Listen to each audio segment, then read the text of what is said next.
Hi friends, బాగున్నారా? నేనైతే చాలా బాగున్నాను. ఈరోజు చాలా హ్యాపీగా ఉంది. ఎందుకంటే రాజస్థాన్లో వర్షం పడుతుందన్నమాట. నాకు వర్షం పడితే చాలా ఇష్టం ఈ స్టేట్లో. ఎందుకంటే ఈ స్టేట్లో వర్షం పడటమే చాలా తక్కువ. రెయినీ సీజన్లో కూడా తక్కువగా పడతాయి వర్షాలు. ఇక అందుకని ఇవాళ అయితే బాగా వర్షం పడుతుంది. రాత్రి నుంచి పడుతుంది. రాత్రి కూడా పడింది, మార్నింగ్ పడింది, మళ్ళీ ఇప్పుడు కొంచెం ఆగిందనమాట.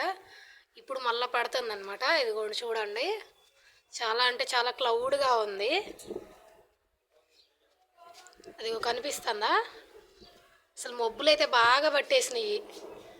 మార్నింగ్ ఉతికానమాట, బట్టలు కూడా ఆరలేదు. రోజు ఇది సమ్మర్ టైం కాబట్టి అసలు బట్టలు ఉతికితే హాఫ్ అన్ అవర్లో ఆరుతాయి, అంత ఎండ వస్తుంది. ఈరోజు అయితే అసలు ఎండే లేదు, రాత్రి నుండి పడుతుంది వర్షం అన్నమాట. ఇదిగోండి మా అమ్మాయి చూడండి, గోడ ఎక్కి కూర్చొని చూస్తుంది వర్షాన్ని, ఎంజాయ్ చేస్తుంది. పైన సౌండ్ కూడా వినిపిస్తుంది కదా. చాలా అంటే చాలా క్లౌడ్గా ఉంది, బాగుంది. అసలు వెదర్ అయితే, క్లైమేట్ అయితే నాకు బాగా నచ్చింది. ఓకేనా ఫ్రెండ్స్? బాయ్ ఫ్రెండ్స్ అని బాయ్ చెప్పు. బాయ్ ఫ్రెండ్స్ అని చెప్పు. ఇలా మా అమ్మాయి అయితే బాగా ఎంజాయ్ చేస్తుంది, క్లౌడ్గా ఉందని చెప్పేసి క్లైమేట్. ఓకేనా? Bye friends.